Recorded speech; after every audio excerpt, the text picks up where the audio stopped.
اس آنن فانن ہونے والے نکاح کی وجہ بابر کے والدین کی انگلینڈ روانگی تھی، جہاں ان کا بزنس تھا اور وہاں ان کے کچھ فیملی مسائل بھی تھے جن کو فوری حل کرنا تھا۔ بہت مبارک ہو برادر، آخرکار تمہاری دلی مراد بر آئی۔ نوفل اس سے گلے ملتے ہوئے مسکرا کر گویا ہوا۔ تھینکس یار، موقع پر چوکا مارنا اسی کو کہتے ہیں۔ ممی پاپا کو میری فکر ہی نہیں تھی، ایک موقع پہلے گنوا دیا تھا، اب پھر لانگ ٹور پر جا رہے تھے۔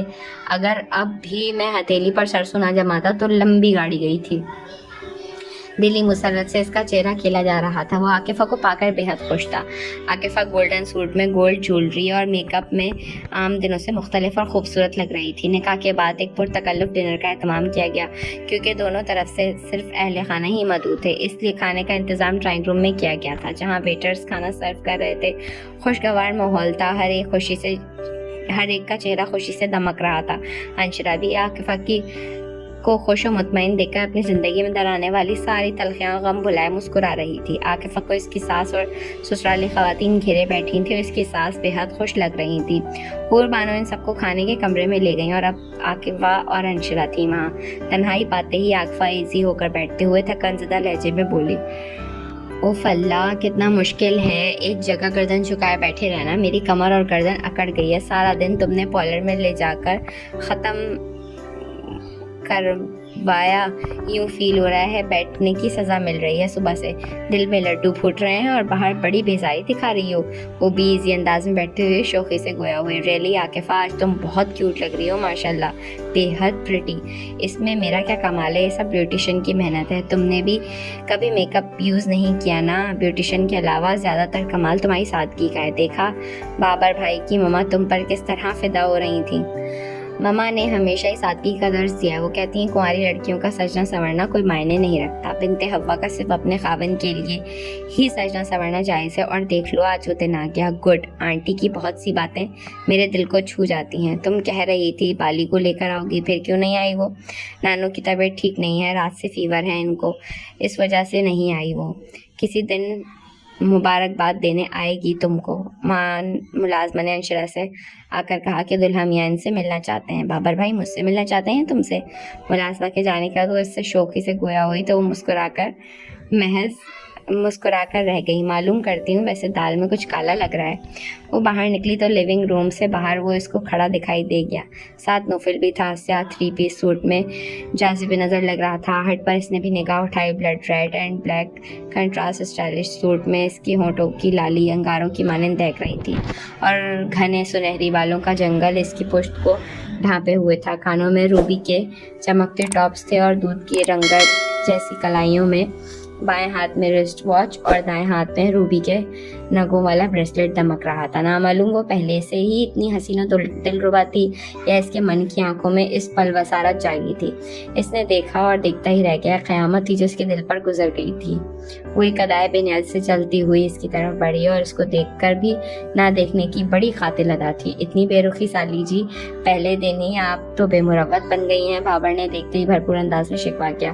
وقت کا تقاضا یہی ہے دلہا بھائی، بے رخی دکھانے کا دن آج ہی ہے۔ ایک عرصے کے بعد اس کے لہجے میں پرانی شوخی کھنک پیدا ہوئی تھی۔ پلیز سسٹر، یہ بے وفائی و بے رخی کسی اور وقت کے لیے اٹھا رکھیں، ابھی تو آپ ایک اچھی سالی کی مانند میری مدد کروا دیجیے ذرا۔ 3 پیس سوٹ میں بابر کے چہرے پر خوشیوں نے عکس پھیلائے ہوئے تھے۔ محبت کو پا لینے کے بعد تمام جذبوں سے وہ سرشار دکھائی دے رہا تھا۔ عاکفہ کو مبارکباد دینا چاہتا ہوں، پلیز 10 منٹ کی ملاقات کروا دیں۔ ارے آپ نے مجھے کیا سمجھا ہوا ہے؟ اوہ سوری، میرا مطلب ہے آپ میری بھی بہن ہیں۔ وہ اس کو خفا ہوتے دیکھ کر بری طرح پزل ہوا تھا۔ آئی ایم جوکنگ، آپ تو گھبرا ہی گئے۔ وہ بے ساختہ ہنسی۔ مائی گاڈ، آپ نے سچ مچ ڈرا دیا تھا۔ پھر ملوا رہی ہیں نا، میں وعدہ کرتا ہوں 10 منٹ سے زیادہ نہیں لوں گا۔ ابھی سب کھانے میں بزی ہیں، میں آنکھ بچا کر نکل آیا ہوں تاکہ عاکفہ کو ایک نظر دیکھ سکوں۔ بہت خواہش ہے میری اس کو اس روپ میں دیکھنے کی۔ یہ بہت مشکل کام ہے، اگر کوئی مسئلہ آ گیا تو۔ یار تو بھی تو بولنا کچھ، کیا سکتے کی حالت میں کھڑا ہے۔ وہ گمسم کھڑے نوفل سے مدد مانگنے لگا۔ I am sorry, no idea, میں تمہاری یہاں ہیلپ کوئی نہیں کر سکتا۔ وہ خود کو کمپوز کرتا ہوا سنجیدگی سے گویا ہوا۔ اوہ گاڈ، میں بھی کس پتھر سے سر پھوڑنے لگا ہوں۔ جس کی اپنی زندگی بے رنگ ہو وہ بھلا کسی کی زندگی میں کس طرح رنگ بھرے گا۔ یہاں میری ہیلپ آپ کو ہی کرنی ہوگی انشرا جی، وہ اس کے آگے ہاتھ جوڑتے ہوئے گویا ہوا۔ اوکے، ہم پر الزام تو ویسے بھی ہے ہی، ایسے بھی نام بدنام تو ویسے بھی ہے ایسے بھی۔ اس نے لفظوں کو جمع کر کہتے ہوئے ایک نگاہ نوفل پر ڈالی تھی۔ وہ بھی اس کو دیکھ رہا تھا۔ لمحے بھر کو دونوں کی نگاہیں ٹکرائی تھی۔ ایک کی نگاہ میں کھوئی کیفیت تھی، جبکہ دوسری نگاہ میں زہر کے بجھے تیروں کی لپک تھی۔ جنید کی دادی آ کر مائدہ کی انگلی میں جنید کی نام کی انگوٹھی پہنا گئی تھی۔ گھر کے سبھی لوگ اس رشتے پہ خوش تھے۔ زید بدگمان و خفا ہونے کے باوجود تایا اور تائی کی خاطر ہونٹوں پر قفل لگائے وہاں موجود رہا تھا، لیکن مائدہ کے چہرے پہ حقیقی خوشی اور طمانینت دیکھ کر اس کی سچی اور ہمیشہ قائم رہنے والی خوشیوں کے لیے دعا کر رہا تھا۔ اتنے اہم موقع پر بھی مدثر صاحب کی غیر حاضری گواہ تھی اس بات کی کہ وہ ہمیشہ کی طرح ان کے فرائض و محبت سے غافل رہے تھے اور رہے ہیں اور رہیں گے۔ اس کو معلوم تھا سودا اور پیارے میاں کے رشتے کے حوالے سے وہ ہر بات میں پیش رہے تھے، گو کہ بات ابھی تک ہاں اور نہ کے دائرے میں ہی رہی تھی۔ اس کے باوجود بھی ہر بار انہوں نے اپنے ہونے کا بھرپور یقین دلایا تھا اور سگی بیٹی کے بارے میں خاموش رہے تھے۔ ایسی باتیں اور بے حسی کی حرکات اس کو ان سے بہت دور کر دیا کرتی تھی۔ کیا سوچا جا رہا ہے برخوردار مان تایا کی آواز پر وہ چونکا۔ وہ اس کے قریبی صوفے پہ براجمان ہو گئے تھے۔ سودا کو کافی کا کہہ کر آیا ہوں، میں نے تم کو یہاں آتے دیکھا، سوچا ساتھ چائے پئیں گے۔ کیا بات ہے، آج تو خوشی کا دن ہے اور تم اس وقت خاصے پریشان دکھائی دے رہے ہو۔ اس کی طرف دیکھتے ہوئے وہ تفکر بھرے لہجے میں گویا ہوئے۔ نتھنگ اسپیشل تایا جان، کچھ بیکار سے سوچے دماغ میں آ جاتی ہیں۔ اس کی سنجیدگی ہنوز تھی۔ کیا سوچیں؟ پتہ تو چلے بیٹا، آپ نے ڈیڈی سے رابطہ نہیں کیا؟ مائدہ کے رشتے کا نہیں بتایا تھا؟ جانتا ہوں پہلی اطلاع آپ نے ان کو ہی دی ہوگی۔ ظاہر بات ہے پہلا حق باپ ہونے کے ناطے ان کا ہی بنتا ہے۔ آپ کو یاد ہے، مجھے یاد ہے، لیکن ان کو یاد نہیں کہ وہ ہمارے باپ ہیں۔ ہم بھی ان پر حق رکھتے ہیں، ان پر بھی کچھ فرائض لاگو ہوتے ہیں جو دلی طور پر نہ صحیح مگر لوگوں کو دکھانے کے لیے ان کو ادا کرنے پڑیں گے۔ بدگمانی رشتوں کو کاٹنے والی قینچی کی مانند ہوتی ہے، اس کا شکار مت ہو۔ میں خود ٹینشن میں ہوں، مدثر کی طرف سے اس نے کہا تھا، پھر عین وقت پر آنے سے معذرت کر لی۔ یہی وجہ ہے کہ ہم ان کے لیے کوئی اہمیت کے حامل نہیں ہیں۔ نہیں مدثر، جتنی محبت تم دونوں سے کرتا ہے اتنی شاذیب سے نہیں کرتا، اور تم سے کچھ زیادہ ہی انس ہے مدثر کو، ایسا انس کہ اس کام کا جس کو پانے کے لیے زندگی گزر جائے۔ یہ دوریاں تم نے پیدا کی ہیں، یہ فاصلے تم نے خود بڑھائے ہیں۔ اوکے، میں ایڈمٹ کرتا ہوں ساری کوتاہیاں اور غلطیاں میری ہیں۔ مجھے شاید رشتوں کو نبھانے کا فن ہی نہیں آتا۔ بحث کو طویل ہوتے دیکھ کر اسے شکست قبول کرتے ہوئے کہا، فن تو خوب اچھی طرح آتا ہے، بس ذرا قصدن بات نامکمل کی۔ بس ذرا سے مراد؟ ان کو مسکراتا دیکھ کر پرسکون ہوا۔ یہی کہ کبھی کبھی عمرانہ کی طرح جذباتی ہو کر حقیقت سے دور نکل جاتے ہو، اور جو ایسا کرتا ہے وہ سب کے ہوتے ہوئے بھی تنہا رہ جاتا ہے۔ جن کے مقدر میں تنہائی ہو ان کو ہجوم کیوں کا راس آئے گا؟ ہم آپ کو تنہا کہاں رہنے دیں گے میاں؟ مائدہ اور سودا کے فرائض سے ادائیگی کے بعد آپ کی باری ہے۔ سنا ہے عمرانہ کی خواہش اپنی بھانجی عربا کو بہو بنانے کی ہے، اور ہم اس کی خواہش کا احترام کرتے ہیں۔ دونوں بیٹیوں کے فرائض سے ادائیگی کے بعد آپ کی بھی چٹ منگنی پڑ پیا والا معاملہ اپنائیں گے؟ خوش مزاجی سے گویا ہوئے۔ اس اثنا میں بوا بھاپ اڑاتی کافی کے مگ ٹرے میں رکھے وہاں آئی۔ سودا بیٹی کہاں ہے بوا؟ میں سودا کو کافی لانے کا کہہ کر آیا تھا۔ انہوں نے مگ تھامتے ہوئے استفسار کیا۔ سودا بیٹیا کی جان کو آرام کہاں ہے؟ عمرانہ بہو نے کافی کا کہا ہے، ان کی بہن بھانجیاں ٹھہری ہوئی ہیں نا۔ ارے خوشی کا سما ان کا رکنے کا حق ہے۔ آپ کیوں اتنی رنجیدہ ہو رہی ہیں بوا؟ آپ بھی خوشیاں منائیے۔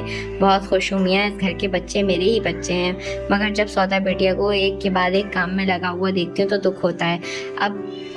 ابھی تو بچیاں ہیں جو پانی کا گلاس پلانا بھی اپنی شان کے خلاف سمجھتی ہیں، اور ایک ہماری بیٹیاں ہیں جن کو اپنا خیال ہی نہیں ہے۔ سارا دن عمرانہ کو اس کو اپنے اشاروں پر چلاتی رہتی ہیں، حالانکہ ڈنر کے سارے لوازمات ایک اعلیٰ ریسٹورنٹ سے تیار کروائے تھے، اور عمرانہ ملازماؤں کے ہوتے ہوئے بھی اس کی دوڑیں لگوا رہی تھیں، اور بوا کا جل کر برا حال ہو رہا تھا۔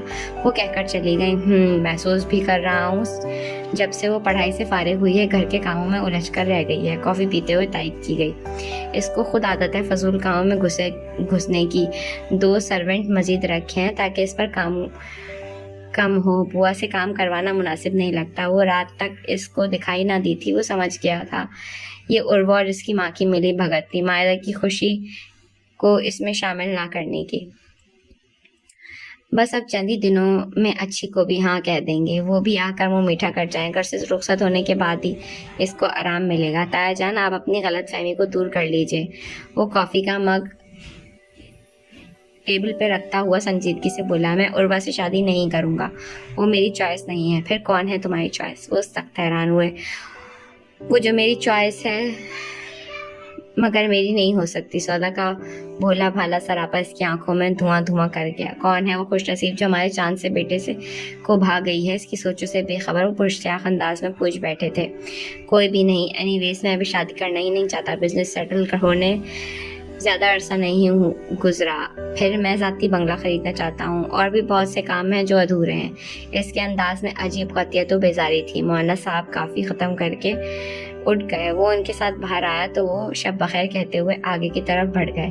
وہ ان کو اپنے پورشن میں داخل ہوتے دیکھ رہا تھا اور پھر دوسرے حصے کی طرف سے آ کر کچن میں آ گیا۔ سودا سارا کچن صاف کرنے کے بعد فرش پر وائپر لگا رہی تھی۔ بوا کو زبردستی ہی وہاں سے بھیجا تھا۔ وہ جانتی تھی وہ جب تک وہاں رہیں گی عمرانہ اور اس کی بہن بھانجیوں کو کوستی رہیں گی۔ زمرد اور صوفیہ مہمانوں کی روانگی کے بعد نماز سے فارغ ہو کر سو گئی تھیں۔ وہ دونوں ہی زیادہ دیر تک جاگنے کی عادی نہ تھیں۔ وہ بھی اپنے کمرے میں چلی گئی تھی۔ ماں عمرانہ نے انٹرکام پہ اس کو حکم دیا تھا، ان میں سے کسی نے بھی کھانا ڈھنگ سے نہیں کھایا تھا۔ کھانا گرم کر کے اوپر لانے کا حکم ملا تھا اور اوپر نیچے کے چکروں میں اس کو سچ مچ چکر آنے لگے تھے۔ کئی گھنٹے کھانے کے چکر میں لگ گئے تھے۔ سب دھو دھلا کر فارغ ہوئی تو ماموں جان کافی کی فرمائش کر گئے تھے۔ وہ بیچارے اس کی تھکن سے بے خبر تھے۔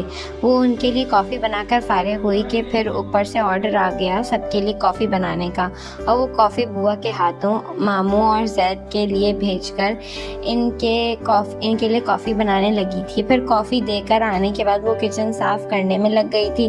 آج سارا دن وہ قائد اعظم کے کام اور صرف کام کے قول پر عمل پیرا رہی تھی۔ کام سے بھاگنا اس کی سرشت میں نہ تھا، مگر دشمن نما لوگوں کے لیے ان کے درمیان رہ کر کام کرنا بہت مشکل تھا۔ عمران سے زیادہ وہ رضوانہ، فروہ اور عروہ کے تضحیک کا نشانہ بنی رہی تھی اور وہ اس سے خار کھائے بیٹھے تھی۔ عروہ نے اس کے خلاف محاذ کھولا ہوا تھا۔ اس کی بلا وجہ کے طنز باتوں نے اس کا ذہن معاف کر دیا تھا۔ مائدہ کو منگنی کی مبارکباد دینے کا موقع بھی نہیں مل سکا تھا، بلکہ وہ بھی اس کو جان بوجھ کر اگنور کیے اپنی کزنز میں مگن رہی تھی۔ ان کی نظروں میں اس کی عزت ملازمہ سے بھی کم تر تھی۔ دل میں بھر آ رہا تھا مائدہ اس خوشی کے موقع پر بھی اس کو معاف نہ کر سکی تھی، جبکہ سارا قصور اور غلطی اس کی ہی تھی۔ قدموں کی بھاری آواز پر اس نے گردن اٹھا کر دیکھا۔ وہ سرمئی ٹراؤزر اور وائٹ شرٹ میں غیظ و غضب کی تصویر بنا کھڑا تھا۔ زید بھائی، کچھ چاہیے آپ کو؟ اس کے انداز پر خوف زدہ ہوئی وہ کچھ نہیں بولا ماں سوائے اس کو گھورنے کے۔ زید بھائی کیا ہوا؟ آپ اس طرح کیوں دیکھ رہے ہیں؟ وائپر سائڈ پر رکھ کر اس نے گرم شال اچھی طرح لپیٹی۔ تم خود کو کیا سمجھتی ہو؟ کیا ثابت کرنا چاہتی ہو؟ یہ گھر تمہارے بغیر نہیں چل سکتا۔ تم چاہتی کیا ہو آخر؟ وہ رات کے سناٹے کے باعث دانت بھینچ کر بات کر رہا تھا۔ اس کی شعلے اگلتی نگاہیں اس کے زرد چہرے پر تھیں، جہاں اتنی سردی میں بھی پسینہ موتیوں کی مانند چمک رہا تھا۔ میں نے ایسا کچھ نہیں کہا زید بھائی، آپ کو غلط فہمی ہوئی ہے۔ تم کو کہنے کی ضرورت ہی کیا ہے؟ تم تو کر کے دکھا رہی ہو۔ کیا ضرورت پڑی ہے تم کو اس طرح غلامیاں کرنے کی؟ بسط مسئلہ کیا ہے؟ اس کے لہجے میں اشتعال انگیزی بتدریج بڑھ رہی تھی۔ لگ رہا تھا وہ کسی لمحے آگے بڑھے گا اور دونوں ہاتھوں سے اس کی درگت بنا ڈالے گا۔ سودا کا دل بڑی زور سے دھڑکنے لگا تھا۔ سمجھ نہیں آ رہا تھا کہ وہ ان آفتوں سے کس طرح سے جان چھڑائے۔ ماں کو غلامی پسند تھی اور بیٹا غلامی کرنے والوں کو ناپسند کرتا تھا۔ آپ جائیں زید بھائی، آپ کوئی آ گیا تو مسئلہ ہو جائے گا۔ آنے دو جو بھی آتا ہے، میں کسی کے باپ سے ڈرنے والا نہیں ہوں۔ پہلے تم مجھے اپنی پرابلم بتاؤ، کیوں کرتی ہو تم یہ سب؟ وہ غصے سے اس کی طرف بڑھا اور گیلے ماربل پر وہ پھسلا اور خود کو سنبھالنے کے چکر میں سودا سے ٹکرا اور جواباً وہ چیختی ہوئی اس پر گری تھی۔ سناٹے میں اس کی آواز دور تک گئی تھی۔ دل کو احساس سے دوچار نہ کرنا تھا، ساز خوابیدہ کو بیدار نہ کرنا تھا، اپنے معصوم تبسم کی فروانی کو وسعت دید پر گلبار نہ کرنا تھا، شوق مجبور کو بس ایک جھلک دکھا کر واقف لذت تکرار نہ کرنا تھا۔ چشم مشتاق کی خاموش یہ تمنا کو یک بیک مائل گفتار نہ کرنا تھا، جلوہ حسن کو مستور ہی رہنے دینا، حسرت دل کو گناہ گار نہ کرنا تھا۔ وہ بابر کے نکاح کی تقریب سے گھر آیا تو دل اچانک ہی وارد ہونے والے کومل احساسات سے بوجھل ہو رہا تھا۔ نامعلوم کس طرح اور کیوں کر وہ اس کے متعلق سوچنے لگا تھا جس کے بارے میں اس کے خیالات از حد بے توقیر و ارزاں تھے۔ لمحوں میں کایا پلٹ ہوئی تھی، وہ کسی بجلی کی مانند چمک کر ایک لمحے میں نگاہوں کو خیراں کر گئی تھی اور دوسرے لمحے اس کے دل کے نشے من کو خاکستر کر گئی تھی۔ سرخ لباس گویا جسموں کو بھی برف کی تہوں سے نکال کر نئی حدت دے گئی تھی۔ اس کی بے نیازی و بے پرواہی اس کی تنگ دلی و کٹھور پن کو پگھلا گئی تھی۔ وہ اپنی کیفیت کو کوئی نام نہ دے سکا تھا، مگر اس کو دیکھنا، اس کو سوچنا ایک دم سے اچھا لگنے لگا تھا۔ وہ انہی کیفیت میں گھیرا گھر چلا آیا تھا۔ سٹنگ روم میں مما کے ساتھ ساریہ بھی موجود تھی۔ ڈرائی فروٹس اور کافی کا دور چل رہا تھا، ساتھ ساتھ اسکرین پر چلتے کسی ڈرامے سے بھی لطف اندوز ہوا جا رہا تھا۔ ساریہ نے دیدہ زیر نگاہوں سے اس کی طرف دیکھا اور اس کی بے ساختہ نگاہ ساریہ کے ملبوس پہ گئی۔ اس نے بھی سرخ رنگ کا ہی ملبوس ضبطاً کیا ہوا تھا، red embroidery shirt, black trouser, dupatta ناپید تھا۔ تیز میک اپ اور گولڈن شانوں سے اونچے گھنگریالے بال، چوڑی برابر بالیاں لٹک رہی تھیں۔ پھر اس کی نگاہ پلٹ آئی۔ ٹائٹ شرٹ کا گلا خاصا گہرا تھا۔ یہ کیا ہو رہا ہے تمہیں؟ انشرا کے بعد تم دوسری لڑکی کا جائزہ لے رہے ہو؟ تم تو بڑی مضبوطی سے قدم رکھ کر چلنے کے عادی تھے اور اب پھسلے تو پھسلتے ہی چلے جا رہے ہو۔ اس کے اندر کسی نے سرزنش کی تھی، پھر فوراً ہی دفاع بھی کیا گیا۔ ساریہ کے لیے میں وہ جذبات محسوس نہیں کر رہا ہوں جو اس لڑکی کے لیے میرے اندر دھاوا بول گئے ہیں۔ میری دھڑکنیں ہی بدل کر رہ گئی ہیں۔ اس نے بھی یہ کلر پہنا ہوا ہے اور اس نے بھی یہی کلر پہنا ہوا تھا، لیکن لگتا ہے وہ کلر اس کے لیے ہی بنایا گیا ہے۔ ساریہ پر یہ کلر جچ ہی نہیں رہا۔ بہت زیادہ ہی تھک گئے ہیں بیٹا۔ وہ صوفے پر بیٹھ کر آنکھیں بند کیے دونوں کے ریڈ کلرز کا موازنہ کر رہا تھا۔ ماما کی آواز پر آنکھیں کھول کر بولا، فیل ہو رہا ہے صدیوں کی مسافت طے کر کے آیا ہوں۔ وہ جیسے خود سے مخاطب ہوا، کس صدی میں چلے گئے تھے آپ؟ وہ شوخی سے بولی۔ معلوم نہیں ماما، وہ خود کو کمپوز کرتا ہوا مسکرا کر بولا۔ کافی پئیں گے نا؟ بالکل گنجائش نہیں ہے، حور بانو آنٹی نے بار بار کافی پلائی ہے۔ نکاح خیریت سے ہو گیا؟ اللہ کا شکر ہے، دونوں طرف خوب خوشیاں منائی جا رہی ہوں گی۔ رب کریم ان کی خوشیوں کو نظر بد سے محفوظ رکھے۔ مسٹر بابر نوفل کے کلوز فرینڈ ہیں، پھر بھی انہوں نے آپ کو انوائٹ نہیں کیا؟ آنٹی یہ بہت زیادتی ہے۔ ساریہ نے بھی گفتگو میں حصہ لیا۔ اس کی گاہے بگاہے نگاہیں نوفل پر اٹھ رہی تھیں جو 3 پیس سوٹ میں خوشبوئیں بکھیرتے وجود کے ساتھ وجیح و اسمارٹ لگ رہا تھا۔ زیادتی کی بات نہیں ہے ساریہ، مجھے دونوں طرف سے ہی انویٹیشن دیا گیا تھا، میں نے سوچا تھا بعد میں جا کر مبارکباد دے آؤں گی۔ زرقا نے اصل بات واضح کی، اوہ سوری، مجھے معلوم ہی نہیں تھا آپ جائیں گی۔ پھر میں بھی ساتھ چلوں گی اگر نوفل کو اعتراض نہ ہو تو۔ وہ نوفل کی طرف دیکھ کر پوچھنے لگی، آپ کو کوئی اعتراض تو نہیں میں آنٹی کے ساتھ چلی جاؤں وہاں پر؟ مجھے کیا اعتراض ہو سکتا ہے؟ اگر ماما ساتھ جائیں گی تو جاؤ۔ عادت کے برخلاف وہ اس کو نرمی سے جواب دے رہا تھا۔ جی ہاں آنٹی مجھے ساتھ لے کر جائیں گی، یہ آپ کی طرح سنگ دل و غصے والی تھوڑی ہیں کہ اتنے دنوں سے آئی ہوئی ہوں اور آپ کو ایک دن بھی فرصت نہیں ملی کہ کہیں ڈنر ہی کروائیں۔ اس نے بھی اس کی نرمی سے فائدہ اٹھاتے ہوئے شکوہ کیا، میرے پاس ٹائم نہیں ہوتا۔ دوستوں کے لیے ٹائم ہی ٹائم ہے آپ کے پاس۔ آف کورس دوست ہوتے ہیں، میرا شمار دوستوں میں نہیں کرتے آپ۔ اس کا پورا وجود شکوہ بن گیا تھا۔ نوفل کو اس کے انداز پر غصہ آیا، مگر غصب سے کام لینا پڑا کہ ابھی ماما مہمانداری کے بھید بھاؤ اس کو سمجھانے بیٹھ جائیں گی، سو وہ چپ ہی رہا۔ ارے ساریہ بیٹا، آپ کی حیثیت علیحدہ ہے، آپ اس کی کزن ہیں اور دوست ایسے ہوتے ہیں جن سے باہر رشتے نبھائے جاتے ہیں۔ کزن سے رشتے داریاں سب جگہ نبھائی جاتی ہیں، خود ڈیسائیڈ کر لیں جس کی ویلیو زیادہ ہے۔ زرقا بیگم نے خوش دلی سے وہاں پیدا ہونے والے تناؤ کا خاتمہ کیا۔ بابر بہت خوش ہے ماما، شارٹ ٹائم میں اس نے بڑا اہم فیصلہ لیا ہے، وگرنہ انکل اور آنٹی کو پیر کو ایبراڈ جانا تھا اور ان کی واپسی 6-7 ماہ سے قبل ہونے والی نہیں ہے۔ ادھر عاقفہ کے والد بھی تبلیغی دورے پر سوڈان جانے کی تیاری کر رہے ہیں۔ کم و بیش ان کی واپسی بھی اتنے ہی عرصے میں ہوگی، اور بابر کی یہی کوشش تھی کہ ان کے جانے سے قبل نکاح ہو جائے۔ میری دعا ہے کہ بابر کا نکاح اتنا لکی ثابت ہو کہ آپ کے دل میں بھی یہ آرزو جاگ اٹھے اور ہم بھی آپ کے نکاح کی خوشیاں منائیں۔ ان کے مسکراتے لبوں پر حسرت تو دعا موجود ہو گئی۔ آمین۔ ساریہ کے دل کی صدا ابھری۔ مانگتی رہیں دعائیں آپ ماما، آپ کی دعائیں کبھی تو مستجاب ہوں گی۔ اس کی گھنی مونچھوں کے نیچے سرخی مائل ہونٹوں پہ پڑنے والی مسکراہٹ بڑی اجنبی اور پرسرار لگی تھی۔ ساریہ کو وہ چونک کر اس کی طرف دیکھنے لگی۔ وہ آج بہت بدلا بدلا دکھائی دے رہا تھا، کھویا کھویا سا، آنکھوں میں الجھن سوچ بن کر چھائی ہوئی تھی۔ میں نے خود دیکھا تھا اس کی شرٹ پر لپسٹک کا نشان۔ اس کی زندگی میں کوئی لڑکی ہے جس کا وہ کسی کو بتاتا نہیں ہے۔ دارت کی بتائی گئی بات اس کے کانوں میں گونجی اور اس کا دل ناخوشگوار دھڑکنوں سے دھڑکنے لگا تھا کہ کہیں اس کی خوش مزاجی کی وجہ وہی لڑکی تو نہیں۔ گڈ نائٹ بیٹا۔ وہ اس کی طرف چہرہ کر کے کھڑا ہوا تو وہ اس کی پیشانی چومتی ہوئی گویا ہوئی۔ وہ موبائل اور کار کی چابیاں اٹھا کر آگے بڑھ گیا۔ ساریہ کی کھوجتی نگاہوں نے دور تک اس کا پیچھا کیا تھا۔ عروہ کی بے قرار نگاہیں بار بار دروازے کی سمت اٹھ رہی تھیں۔ زید کو اس نے گھر میں داخل ہوتے دیکھ لیا تھا۔ اس کو یہ بھی معلوم تھا کہ وہ لاؤنج میں اپنے تایا کے ساتھ بیٹھا ہوا ہے۔ بوا کی زمانی پتہ چلا تھا کہ سودا ان کے لیے کافی بنا رہی ہے، تو اس نے بھی عمرانہ سے کہہ کر سودا کو کافی کے لیے حکم دے ڈالا تھا۔ حالانکہ عمرانہ دوا کھا کر سونے کے لیے لیٹ چکی تھی، لیکن وہ نہیں چاہتی تھی کہ سودا زید کے سامنے کافی لے کر جائے۔ اس کا پلان کامیاب ہو گیا تھا۔ وہ کافی کے لے کر واپس آئی تو اس کو سخت و تند باتوں کا نشانہ بنایا گیا تھا۔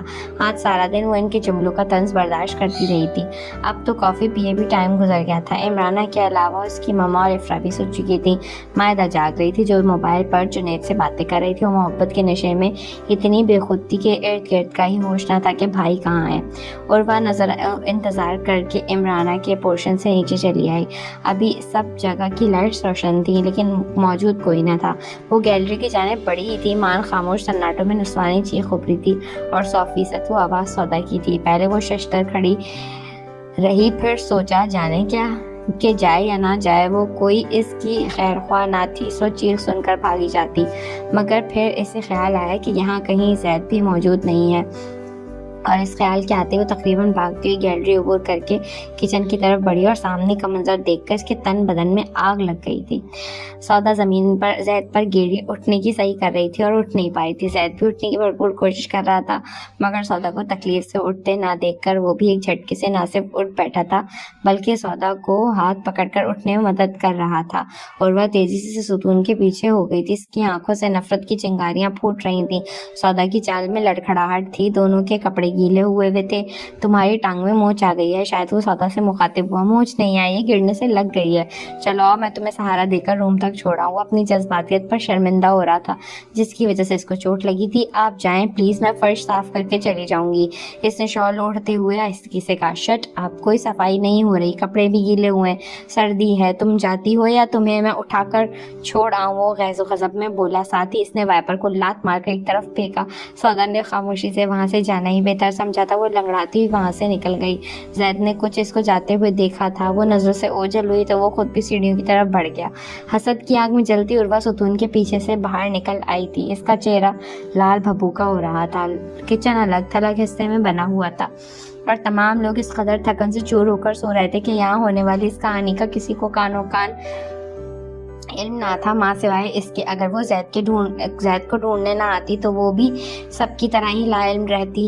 وہیں کھڑی کچھ دیر تک اپنے تنفس کو درست کرتی، پھر روم میں آ گئی۔ عمرانہ رضوانہ کے ساتھ ان کے پیٹ پہ محو استراحت تھی اور وہ تینوں ان کے مہلکہ کمرے میں تھی۔ وہ جلتی بھونتی وہاں آئی تو مائدہ بھی سو چکی تھی۔ اس نے سوچا سب بھول کر نیند کی میٹھی وادیوں میں اتر جائے، لیکن اب نیند کہاں آتی، اور آتی بھی تو میٹھی ہرگز نہ ہوتی۔ ذہن کی اسکرین پر تواتر سے وہی منظر چل رہے تھے۔ سودا کے چہرے کی ہوائیاں اڑی ہوئی تھیں۔ اس کے چہرے پہ خوف و سہم دور سے ہی صاف دکھائی دے رہا تھا، جبکہ زید کے انداز میں بھرپور استحقاق و اپنائیت تھی۔ وہ اس کو کسی کانچ کی گڑیا کے مانند سنبھال رہا تھا۔ اس کے غصے میں بھی پیار ہی پیار چھپا ہوا تھا۔ نہ جانے کیوں کسی کو زید کی آنکھوں میں ابلتے سودا کی چاہت کے چشمے دکھائی نہیں دیتے تھے۔ وہ دل و جان سے اس پر فدا تھا اور کسی کو خبر نہ تھی، مگر وہ تمہارے خاموشی سے ہو جانے والے عشق کا پردہ ایسا چاک کروں گی، سب کے آگے رسوا ایسا کروں گی کہ زندگی بھر کسی کے سامنے نگاہ اٹھانے کے لائق نہیں رہو گے۔ سرد موسم میں بھی وہ اندر کی غسیلی آگ میں جل رہی تھی۔ جب کوئی ضمیر کی صداؤں پر کان بند کر کے نفس کی غلامی کرنے میں لگتا ہے، پھر چین و سکون رخصت ہو جاتا ہے اور منفی خیالات و افکار اس کو گرفت میں لیے رکھتے ہیں۔ عروہ کا تعلق بھی ایسے ہی لوگوں میں سے ہوتا تھا جو دوسروں کو خود سے کمتر اور خود کو سب سے برتر دیکھنے کے عادی ہوتے ہیں۔ یہاں زید نے اس کی کسی بڑی برتری کو تسلیم نہیں کیا تھا۔ وہ دوسرے اس سے کوئی اہمیت دینے کا روادار ہی نہیں تھا، اس کے مقابل سودا کی محبتوں کا محور تھا۔ ایک اندیکھی آگ تھی جو اس کو جلائے دے رہی تھی۔ کسی پل چین و قرار نہ آ رہا تھا۔ اس نے ایک نگاہ مائدہ اور افرا کے خوابیدہ چہروں پر ڈالی اور خود کمرے سے نکل کر دوسری سمت میں بنے زید کے کمرے کی طرف بڑھ گئی۔ بالی نانو کی طبیعت کیسی ہے؟ دوا ٹائم پر دی تھی ان کو؟ عاقفہ کا ڈرائیور اس کو ڈراپ کر کے گیا تو آتے ہی اس نے بالی سے پوچھا۔ ہاں دوا ٹائم پہ دی تھی، طبیعت کافی بہتر ہے۔ ڈنر کیا تھا؟ کیا دیا کھانے میں؟ وہ پرس سائڈ ٹیبل پر رکھ کر شوز اتارتے ہوئے پوچھ رہی تھی۔ مٹن کے سالن کا شوربہ چپاتی کے ساتھ، اس سے پہلے کہ چکن لیا تھا، اب تو بخار بھی اتر گیا ہے، تب ہی بے خبر سو رہی ہیں۔ گوڈ سچ پوچھو تو نانو کی بیماری مجھے بہت ڈسٹرب کر دیتی ہے، دل کرتا ہے وہ کبھی بیمار نہ ہو۔ شوز اتار کر وہ بیڈ گراؤنڈ سے تکیوں کے سہارے نیند راز ہوتی، ساتھ ہی کمبل کو کھینچ کر اوڑھ لیا۔ سردی لگ رہی ہے، میں ہیٹر آن کر دیتی ہوں۔ ہیٹر مت آن کرو، مجھے اچھا نہیں لگتا۔ توبہ، تمہاری بھی عجیب منطق ہے، ہیٹر ہی استعمال نہیں کرنے دیتی۔ ہیٹر سردی میں ہی استعمال ہوگا، گرمیوں میں موسم از خود ہیٹر بن جاتا ہے، وہ کہتی ہوئے قریب ہی بیٹھ گئی۔ سردی کو انجوائے کرنے کا مزہ ہی الگ ہوتا ہے۔ ویسے بھی یہاں سردیاں کم ہی ہوا کرتی ہیں، اور اب ان کو بھی ہیٹر کی نظر کر کے بس ذوقی کا ثبوت دو۔ وہ ایسی ہی تھی، سخت سردی میں بھی فل اسپیڈ فین آن کر کے کمبل منہ تک لپیٹ کر سو جاتی۔ سردیوں کا موسم اس کو جنون کی حد تک پسند تھا۔ تمہاری انجوائمنٹ میں دوسروں کی کلفی جم جاتی ہے۔ I don't care my dear. او چڑھاؤ مت، مجھے یہ بتاؤ کہ عاقفہ دلہن بن کر کیسی لگ رہی تھی اور بابر بھائی کیسے تیار ہو کر آئے تھے؟ وہ بیٹھ دوسرے کنارے پر ٹکتے ہوئے گویا ہوئی۔ ماشاءاللہ بہت ونڈرفل کپل ہے۔ عاقفہ ریڈی ہو کر بہت پریٹی لگ رہی تھی اور بابر بھائی بھی بہت سویٹ اور سوبر اور ڈیسنٹ لگ رہے تھے۔ پہلی بار ان دونوں کو میں نے خوش اور مطمئن دیکھا ہے۔ جب دو محبت کرنے والوں کو ان کی منزل مل جاتی ہے تو پھر خوشیاں ان کو اسی طرح اپنی آغوش میں لے لیتی ہیں۔ میری چاہ ہے کوئی بابر بھائی جیسا پیار کرنے والا تم کو بھی مل جائے اور تم کو مسرتوں کے گلستان میں اٹکھیلیاں کرتے ہوئے دیکھوں۔ مجھے کوئی پیار کر سکتا ہے؟ تم پر دنیا مرتی ہے اور تم کسی ایک کی بات کرتی ہو۔ اس میں کسی ایک کو تم نے چننا ہوگا میری جان، مجھے مت بہلاؤ، میں کوئی خوابوں میں رہنے والی لڑکی نہیں ہوں۔ اس کے لبوں پر استہزائیہ مسکراہٹ پھیل گئی تھی۔ خوبصورتی اگر معزز رتبے سے تعلق نہ رکھتی ہو تو پیار کرنے کے لیے نہیں، صرف فلرٹ کرنے کے لیے ہوتی ہے، گھر بسانے کے لیے نہیں، کے لیے بندھن باندھنے کے لیے لوگوں کو شجرہ نصب چاہیے ہوتا ہے۔ اوفو، کیوں اپنے دل کو بار بار خود ہی گھائل کر دیتی ہو؟ تعلق تو تمہارا بھی اس ملک کے نامور وزیر سے ہے، اب وہ تمہیں مانے یا نہ مانے، مگر تم ہو اسی کی اولاد نا۔ اس احساس کمتری سے نکل آؤ، بلکہ میں کہتی ہوں اس بزدل شخص کو ایسا مزہ چکھاؤ کہ وہ جو ہاتھ جوڑ کر تم کو اپنی بیٹی تسلیم کر لے۔ تم ایسا کر سکتی ہو انشی؟ بالی کو اس کے چہرے پہ پھیلتے حزن نے رنجیدہ کر دیا تھا۔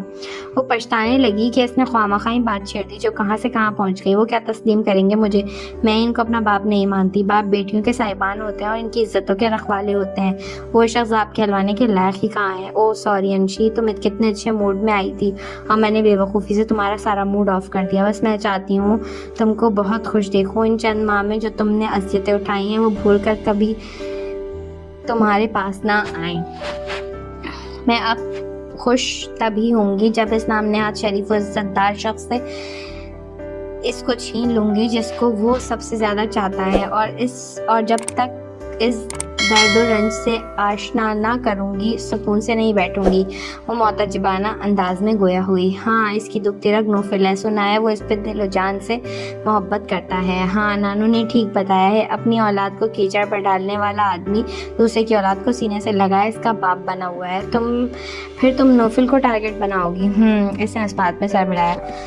تم کوئی اور طریقہ اختیار کر لو انشی، تم کو معلوم تو ہے وہ کس قدر سخت مزاج اور بے حس انسان ہے، وہ تمہاری کسی چال میں پھنسنے والا نہیں ہے، کہیں ایسا نہ ہو کہ الٹا تم ہی پر کوئی داؤ چلا دے۔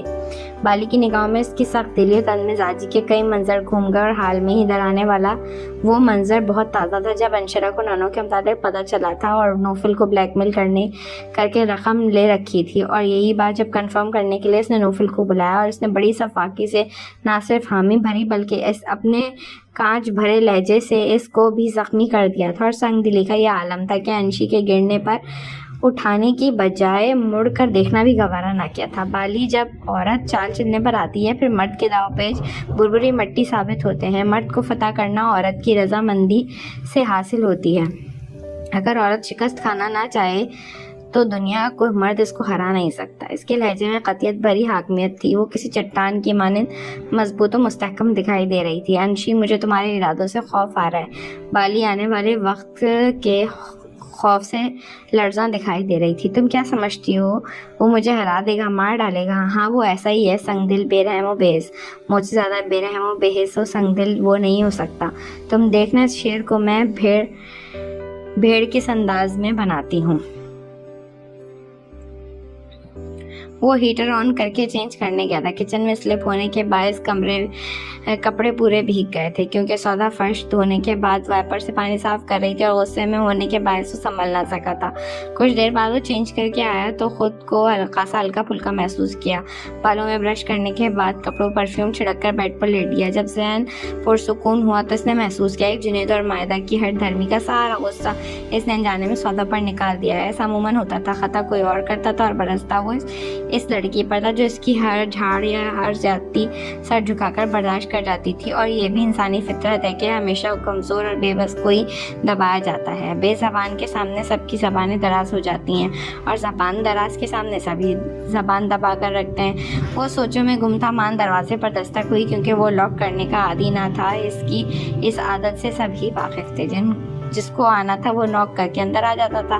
ابھی بھی ایسا ہی ہوا، دستک بند سن کر بیٹھا ہی تھا کہ عربا کو اندر آتے ہوئے دیکھا اور چونک کر بولا، ارے تم کیا ہوا، خیریت تو ہے نا؟ وہ وال کلاک کو دیکھتا ہوا بولا، چھ خوب، آنکھ لگا کر پوچھتے ہو خیریت تو ہے نا؟ کیا ہوا ہے؟ عربا وہ اٹھ کھڑا ہوا، یقین تھا مجھے آپ جاگ رہے ہوں گے، نیند نہیں آئی ہوگی، بولا چبا چبا کر کہتی ہوئی اس کے قریب آن کھڑی ہوئی۔ ہاں میں جاگ رہا ہوں، جلد سونے کا عادی نہیں ہوں۔ تم اس وقت یہاں کیوں آئی ہو جبکہ سب گھر والے سو چکے ہیں؟ تم کو یہاں نہیں آنا چاہیے تھا، واپس جاؤ ابھی۔ اور اسی وقت وہ اس کی آزاد خیالی اور بے باکی یہ فطرت سے بخوبی واقف تھا، اور ایسے میں جب تمام گھر والے محو خواب ہوں اس کی یہاں آمد کو اچھا نہیں سمجھ جاتا۔ سخت اور کھردرے لہجے میں گویا ہوا تھا، ارے مجھ کو دیکھ کر آپ ایسے گھبرا رہے ہیں جیسے میں کوئی کمزور سی لڑکی ہوں اور میں کوئی زبردست سا ولن اور جو آپ کو کڈنیپ کر لوں گی۔ شٹ آپ، بکواس کرنے کی ضرورت نہیں، کیوں آئی ہو یہاں؟ وہ اس کی بات کاٹ کر ناگوار لہجے میں بولا، میں یہ بتانے آئی تھی جنگل میں مور ناچا کس نے دیکھا؟ میں نے دیکھا۔ وہ معنی خیز لہجے میں ہنسنے لگی، دماغ خراب ہو گیا تمہارا جو الفل بک رہی ہو؟ دماغ میرا خراب ہوا ہے اور نیت آپ کی خراب۔ اس گھنی میسنی سودا پر تبھی کسی نہ کسی بہانے سے اس کے پاس جاتے ہیں اور اس کو چھو کر دل بہلا۔ اس کی بات پوری ہی رہ گئی تھی، زید نے زوردار تھپڑ اس کے رخسار پر جڑ دیا تھا۔ تم میری توقعات سے بڑھ کر گھٹیا ثابت ہو رہی ہو، بار بار سودا پر الزام لگا کر کیا ثابت کرنا چاہتی ہو؟ وہ بد چلن ہے یا بد کردار میں ہوں؟ اگر تم یہی ثابت کرنا چاہتی ہو تو کرو، لیکن یاد رکھنا اس دنیا میں تم آخری لڑکی بھی ہوئی تو بھی میری زندگی میں تم کبھی نہیں آؤ گی۔ میں تنہا مرنا پسند کروں گا۔ میں تم جیسی لڑکی کی پرچھائی بھی خود پر برداشت نہیں کروں گا، انڈرسٹینڈ؟ وہ غیظ و غضب سے پاگل ہو رہا تھا۔ پلیز ایسا نہیں کہیں، کیا قصور ہے میرا؟ میں محبت کرتی ہوں آپ سے۔ وہ اس کے پاؤں پکڑ کر رونے لگی، ایسا کیا ہے اس میں جو مجھ میں نہیں ہے؟ آج بتا ہی دیں۔ زید پاؤں چھڑوا کر دور ہوا تو وہ کارپیٹ پر بیٹھتی ہوئی روحاں سے لہجے میں بولی۔ زید نے جواب دینے کے بجائے اس کو جانے کا اشارہ کیا، میں مر کر بھی یہاں سے جاؤں گی، آپ کو بتانا ہوگا سودا میں ایسا کیا ہے جو مجھ میں نہیں ہے۔ وہ بھی لڑکی ہے، میں بھی لڑکی ہوں، وہ بھی حسین ہے تو میں بھی اس سے کم نہیں ہوں۔ وہ خول میں بند رکھتی ہے اور میں خود کو بارہا خود آپ کے سامنے پیش کر چکی ہوں، 1000 بار محبت و چاہت کا اظہار کر چکی ہوں۔ اس پر ہذیان سوار ہو گیا تھا۔ وہ چپ رہ کر بھی سب کچھ پا گئی ہے۔ ابھی میں نے سب دیکھا ہے۔ آپ دونوں جس طرح سے کچن کے فرش پر ملاقات کر رہے تھے، غلطی ہو گئی۔ اسی وقت چیخ چیخ کر سب کو بلا لینا بہتر ہوتا۔ اسی وقت سب کو پتہ چل جاتا ہے کہ کتنے پارسا ہو آپ دونوں۔ اس سے زید اس کے کسی انداز سے مرعوب نہیں ہو رہا تھا۔ وہ اسے بار بار سے وہاں جانے کا کہہ رہا تھا۔ وہ آخرکار چڑھ کر گویا ہوئی۔ زید کے تھپڑ نے اس کی زبان کو اور رواں کر دیا تھا۔ اس کے منہ سے آخری جملے سن کر زید کو حیرانی ضرور ہوئی تھی کہ وہ اس کی موجودگی کو محسوس ہی نہ کر سکا تھا۔ یقیناً وہ چھپ کر دیکھ رہی تھی۔ یہی فرق ہے تم میں اور اس میں، تم خود کو پیش کرنے والی ایک کمزور ناقابل بھروسہ لڑکی ہو جس پر کبھی اعتبار ہی نہیں کیا جا سکتا۔ تم جیسی لڑکی کبھی بھی باوفا ثابت ہو ہی نہیں سکتی، کیونکہ تم جیسی لڑکیوں کی فطرت ڈال ڈال بھٹکنے والی تتلیوں کی طرح ہوتی ہے۔ اس نے بھی آج اس کی طبیعت اچھی طرح صاف کرنے کی ٹھان لی تھی۔ سودا جیسی لڑکیوں کے باعث ہی آج لڑکیوں کا مان اور گھرانوں کی عزت محفوظ ہے، وفا زندہ ہے، وگرنہ تم جیسی لڑکیوں نے سب مٹی میں ملا دیا۔ عزت و وقار، وفا، تقدس و مان کچھ نہیں چھوڑا۔ وہ آپ کو اتنی پسند ہے تو شادی کیوں نہیں کر لیتے؟ محبت میں ملاپ کو میں ضروری نہیں سمجھتا۔ اوہ، تو پھر آپ اعتراف کر رہے ہیں کہ آپ سودا سے محبت کرتے ہیں؟ وہ طنزیہ انداز میں گویا ہوئی۔ تم کچھ بھی سمجھو، مجھے کوئی پرواہ نہیں، اور پلیز اب جاؤ یہاں سے۔ اس نے دروازہ کھول کر باہر کی طرف جانے کا اشارہ کیا۔ آپ مجھے دھکا دے رہے ہیں؟ نہیں جاؤ گی تو سچ مچ دے دوں گا۔ اگر سودا میری جگہ ہوتی تو اس کے ساتھ بھی یہی کرتے۔ وہ ایسی گری ہوئی نہیں ہے کہ رات کے اس پہر میرے روم میں آئے۔ اس کے لہجے میں فخر و یقین تھا جو عروہ کو برداشت نہیں ہوا، اور بفری ہوئی وہ وہاں سے نکل گئی۔ دوسرے دن کا سورج اپنے جلوں میں کئی اسرار لے کر طلوع ہوا تھا۔ عمرانہ بیگم آج کچھ زیادہ ہی دیر سے سو کر اٹھی تھی۔ دوپہر ڈھلنے کو تھی جب رضوانہ بیگم کی خفقی بھری آواز پر وہ بیدار ہوئی۔ ارے یہ صبح صبح کہاں جا رہی ہیں آپ؟ بجیا صبح ہی صبح آنکھیں کھول کر دیکھو، صبح کب کی ختم ہو گئی، اب تو شام ہونے کو ہے۔ وہ ان کی مندی مندی آنکھوں کے آگے ہاتھ ہلا کر بولی۔ عمرانہ کو فوراً اٹھنا پڑا۔ کوئی نئی بات نہیں ہے، روز شام ہوتی ہے، مگر آپ کہاں جا رہی ہیں؟ بہن کے بگڑے تیوروں سے لمحوں میں ان کی نیند اڑن چھو ہو گئی تھی۔ اپنے گھر جا رہی ہوں، اور کہاں جاؤں گی؟ لیکن اتنی جلدی کیوں جا رہی ہیں؟ آپ کا موڈ بہت آف لگ رہا ہے، کیا بات ہے؟ کسی نے کچھ کہہ دیا آپ سے؟ وہ نائٹ سوٹ درست کرتی ہوئی کھڑی ہوئی۔ اگر کوئی دوسرا کہتا تو کوئی ملال نہ ہوتا عمرانہ، یہاں تو زید نے ہی دشمنوں سے بدتر سلوک کیا ہے عروہ کے ساتھ۔ عروہ کے ساتھ کیا سلوک کیا ہے عروہ کے ساتھ؟ زید نے، آپ بتائیں تو صحیح مجھے۔ بیٹھے نا بجیا، بیٹھ کر بات کریں۔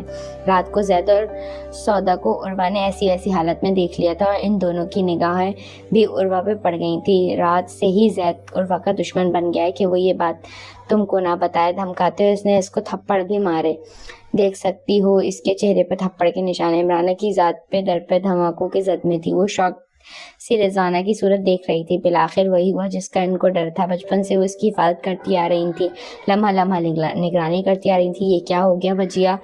یا آپ نے مجھے کون سی خبر سنا دی؟ وہ سر پکڑ کر ان سے مخاطب ہوئی۔ رضوانہ کو عروہ رات والی ساری باتیں بتا چکی تھی، اور وہ دونوں بخوبی جانتی تھی کہ زید کوئی بات ماں سے نہیں چھپاتا۔ وہ عروہ کے آنے کے بارے میں ضرور بتائے گا، اس بات کے خلاف ہی جائے گی۔ سراسر عروہ کو بچانے کے لیے ان ماں بیٹی نے اصلیت کو جھوٹ کا رنگ دے دیا تھا، اور ان کی امید بر آئی تھی۔ ان کی عمرانہ کی حالت سے الگ اس کو شدید صدمہ پہنچا ہے، اور ایسا ہی وہ چاہتی تھی۔ افسوس ہے تمہاری قسمت پہ عمرانہ، پہلے شوہر نے اور اب بیٹے نے تم کو دھوکہ دیا۔ ایسی ناپسند لڑکی کے ساتھ عشق کے پیٹ لڑا رہا ہے، اور تمہارے سامنے نفرت و بے نیازی کے ڈھونگ کرتا ہے۔ وہ آگ میں پیٹرول چھڑک کر وہاں سے چلی گئی تھی۔ عمرانہ کا گویا کو ذہنی توازن بگڑ گیا۔ زید نے ان کو دھوکہ دیا تھا اس لڑکی کی خاطر۔ وہ ان کو یقین تھا سارا قصور سودا کا ہوگا، وگرنہ زید ان کو دھوکہ دینے والا نہیں۔ وہ زخمی شیرنی کی طرح وہاں سے نکل کر نیچے آئی۔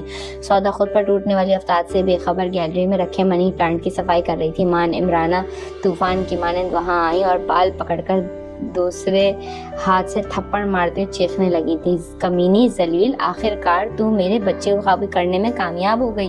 میں تیرا خون پی جاؤں گی، زندہ نہیں چھوڑوں گی۔ ان کی زبان اور ہاتھ ساتھ ساتھ چل رہے تھے، اور ہمارے تکلیف کے سودا کے منہ سے گھٹی گھٹی چیخیں نکل رہی تھیں۔ اس شور و غل کی آوازیں سن کر صوفیہ، زمرد، مؤنس اور بوا وہاں پہنچ گئے۔ مؤنس صاحب اور زمرد نے تیزی سے عمرانہ کی گرفت سے اس کو آزاد کر دیا۔ صوفیہ اور بوا کا سودا کا لال بھبو کا چہرہ اور بکھرے بال دیکھ کر آگے نہ پڑ سکی تھی وہیں دھک دھک کھڑی رہ گئی تھی۔ یہ کیا حرکت ہے عمرانہ، تم نے کیا سوچ کر اس بچی پر ہاتھ اٹھایا؟ تم کو اس پر ہاتھ اٹھانے کی جرت کس طرح ہوئی؟ مولانا صاحب اس کی حالت دیکھ کر غصے سے گویا ہوئے، آپ کو اس کی کرتوت نہیں معلوم؟ یہ آپ کی ناک کے نیچے منہ کالا کر رہی ہے، میرے بیٹے کو خراب کر دیا اس چڑیل نے۔ زبان کو لگام دے عمرانہ، سودا کو خود سے لپٹائے زمرد نے کہا، تم اس گھر کے 2 بچوں پر الزام لگا رہی ہو۔ مولانا صاحب کی بات پر عمرانہ نے رضوانہ کی سنائی کہانی مزید بڑھ چڑھ کر سنا دی تھی۔